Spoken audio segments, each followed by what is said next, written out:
मैं कुछ दिनों के लिए दिल्ली आई हूँ अपने दूसरे बेटे राघव के पास रहने के लिए। बड़ा बेटा बिहार में रहता है। उसकी बहू प्रिया से मेरी बनती ही नहीं। बड़ी मुश्किल से 3 महीने रह पाई उसके पास। अब यह छोटी सुमन तो उससे भी तेज है। राघव के साथ की बैंक में नौकरी करती है। आज मैं शाम के समय घर के नज़दीक वाले पार्क में घूम रही थी। अचानक बेंच पर बैठी एक अकेली महिला देखी। मैंने सोचा क्यों ना उससे बात किया जाए। मैं उस औरत के पास पहुंची। मैंने ध्यान से उसे देखा। 50 से 55 के बीच होगी वह। मैं वहीं बेंच पर बैठ गई और उससे पूछा, आप यहीं कहीं रहती हैं? क्या आज से पहले आपको नहीं देखा? उस महिला ने मुझे नमस्ते कहा तो मैं डर गई। मैंने भी उसको नमस्ते किया। उसने कहा, 2 दिन पहले ही तो वह लखनऊ से यहाँ अपने तीसरे बेटे के पास रहने आई है।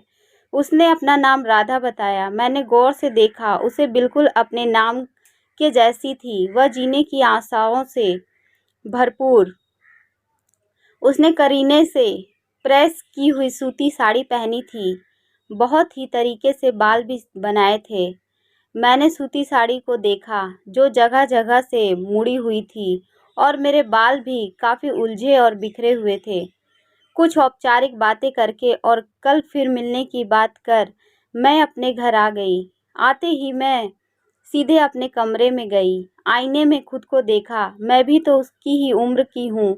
मैं इतनी बुरी क्यों दिखती हूँ? मुझे ध्यान आया, सुमन मुझे हमेशा कहती थी, माँ जी, साड़ी अच्छे से पहन कर बाहर जाइए, बालों को रंग लीजिए। मैं हमेशा उसको डांट दिया करती और कहती कि बूढ़ी घोड़ी लाल लगाम अच्छा नहीं लगता। इन्हीं बातों से मेरे और सुमन के बीच हमेशा तकरार होती थी। उस दिन रविवार है। सुबह से मैं बेचैन थी। राघव और सुमन दोनों घर में ही थे, अपने अपने काम में व्यस्त थे। तभी राघव ने आकर पूछा, माँ क्या बात है, बेचैन लग रही हो? कुछ चाहिए क्या? तबीयत ठीक नहीं है? बताइए मुझे। तब मैंने सब कुछ कहा। राघव, मुझे अपने बालों को रंग करवाना है। 4 सूती साड़ियाँ हैं जो प्रेस करवानी हैं। राघव ने कहा, ठीक है माँ, मैं सब करवा दूंगा। उसने सुमन को जाकर बताया। कुछ देर बाद सुमन कलर और ब्रश लेकर आई और मुझसे कहा, लाइए माँ जी, मैं लगा देती हूँ। मेरे मना करने के बाद भी उसने मेरे बालों को बहुत ही अच्छे से रंग दिया। कुछ देर बाद मैं नहा कर आई तो उसने एक सुंदर सी प्रेस की हुई सूती साड़ी दी और कहा, आप आज यह पहनकर पार्क जाइएगा। उसकी बातों से आज पहली बार मैं खुश हूँ। दोपहर में खाना खाकर सुमन की दी हुई साड़ी लेकर मैं अपने कमरे में आ गई।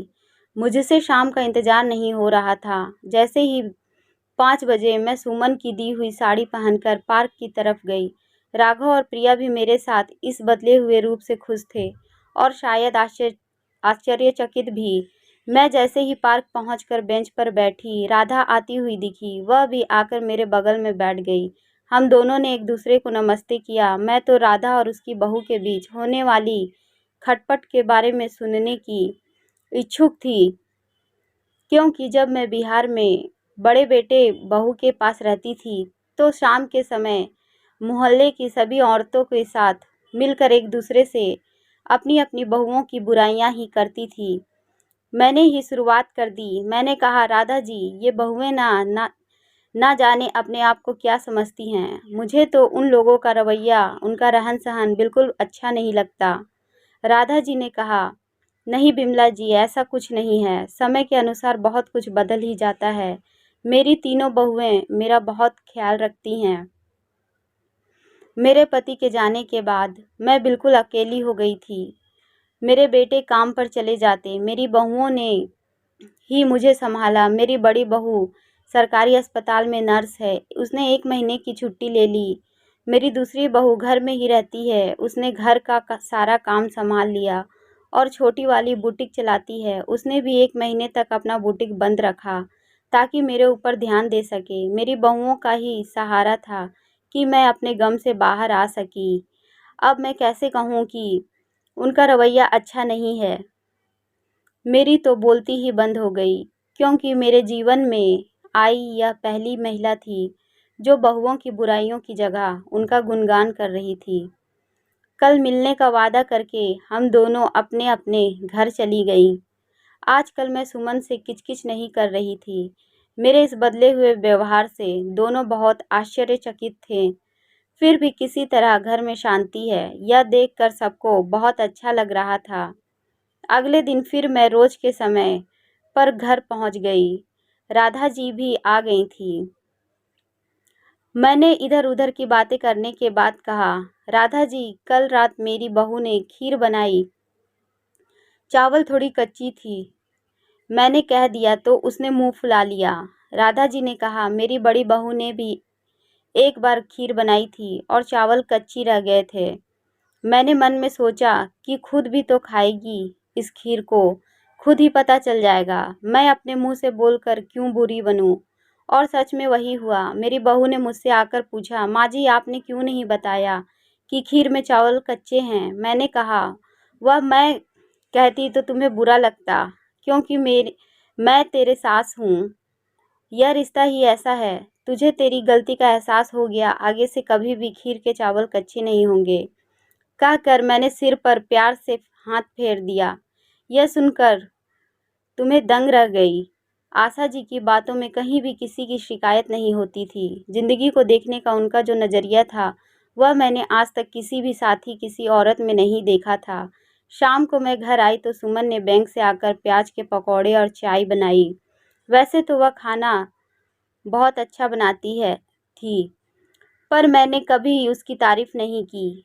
आज मैंने कहा, सुमन, पकौड़े तो बहुत ही अच्छे बने हैं, मेरे लिए थोड़ा और लाना। सुमन भी दंग रह गई। अब मैं और ज़्यादा शांत हो गई थी। सुमन के किसी भी काम में ना ही नुक्स निकालती, खाने की भी तारीफ करती।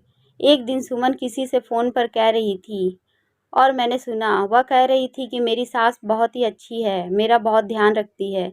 यह सुनकर मेरा मन गदगद हो गया। एक शाम राधा जी पार्क में नहीं आई। मैं बहुत देर तक इंतज़ार करती रही। फिर मैं घर चली गई।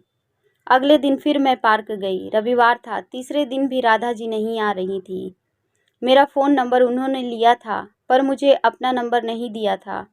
तभी अचानक मेरे फ़ोन की घंटी बजी। एक अनजान नंबर था। मैंने फ़ोन नहीं उठाया।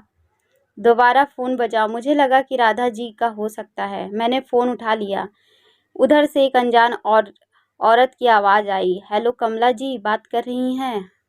मैंने कहा, हाँ। उधर से बोलने वाली औरत ने बताया कि राधा जी का निधन हो गया है। उनके कमरे से एक आपका फ़ोन नंबर और आपके नाम की एक चिट्ठी मिली है। आप तुरंत यहाँ पलक वृद्धाश्रम में आ जाइए। मैं घबरा गई और तुरंत अपने घर गई। वहाँ से राघव और सुमन को सारी बात बताकर उनके साथ वृद्धाश्रम पहुँची। राधा जी की लाश देखकर मुझे बहुत रोना आया। मैंने वृद्धाश्रम में पूछताछ की तो पता चला कि राधा जी के पति के मरते ही तीनों बेटों ने और बहुओं ने उनकी संपत्ति अपने नाम लिखवा ली और उनको घर से निकालकर यहाँ पहुँचा दिया था। तभी उस फ़ोन करने वाली औरत मुझे राधा जी का पत्र दिया। उसी औरत ने बताया कि इनको अस्थमा था। कल रात को बहुत तेज अस्थमा का अटैक आया और इनकी प्राण निकल गए। मैंने वह पत्र खोला। उसमें लिखा था, मेरी प्रिय सखी कमला, बहुत प्यार पत्र देखकर आश्चर्य ना करना। मैंने बहुत कोशिश की तुमको अपना सच बताने की, पर तुम्हारे साथ मैं अपनी उस गृहस्थी को जी रही थी जो मेरी कल्पना में थी। तुम्हारे मुंह से बहुओं की बुराइयां सुनकर मुझे अपनी बहुओं की याद आती थी।